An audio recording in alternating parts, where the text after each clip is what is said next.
For 100 years, Sir Arthur Conan Doyle has represented one of our greatest literary minds, earning fame in what is today a global fan base for Sherlock Holmes, his most famous creation. Portsmouth, where Conan Doyle first created Sherlock Holmes, had a fundamental influence on the key elements of his life, including family, fiction writing, politics and spiritualism. Now, for the first time ever, the life and works of this literary icon are fully explored as we access the secret Portsmouth archive of Arthur Conan Doyle. In this series of short films, the rarity and uniqueness of this archive is unveiled, revealing the most weird and wonderful Conan Doyle artifacts to ever be collected.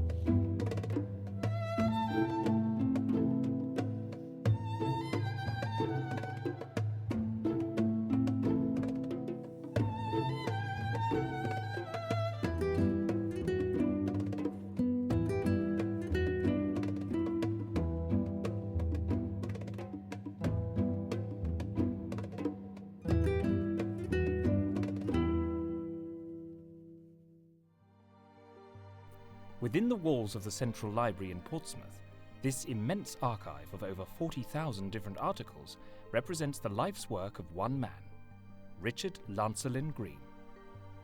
He was the son of Roger Lancelyn Green, noted children's author and a member of the Inklings literary group alongside the likes of J.R.R. Tolkien and C.S. Lewis. Richard was exposed to the works of Arthur Conan Doyle from an early age. He was born in Cheshire in July 1953, discovering Sherlock Holmes at the age of 5, and was already collecting as early as age 7. After leaving university, Richard Lancelyn Green devoted his time and efforts toward building his collection, as well as becoming a scholar of all things Doyle.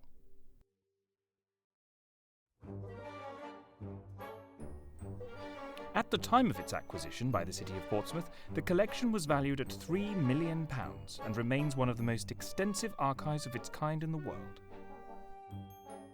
It runs everything from Sherlock Holmes' manuscript to a Snoopy card, so in its diversity, it's unparalleled. The archive's shelves are stacked high with books of multiple languages, various editions, all of which are kept in pristine condition by the curators. Amongst rarities in the collection is a copy of Hound of the Baskervilles, translated into the rural Inuit languages of the Arctic Circle, of which only 5 copies exist in the entire world.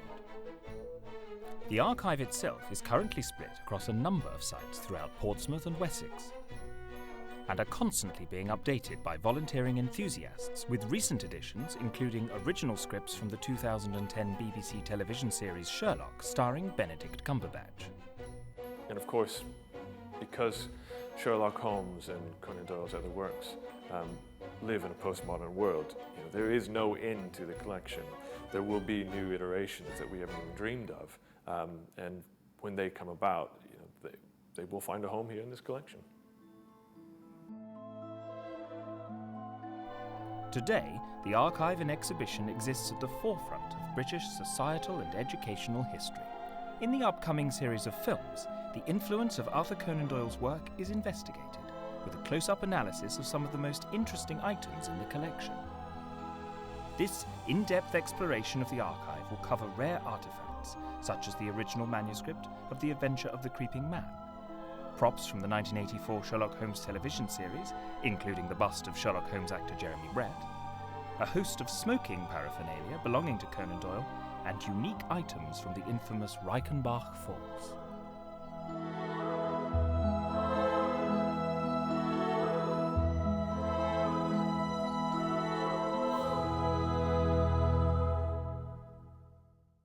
I think there's that sense that if we really concentrated, we could all be like Sherlock.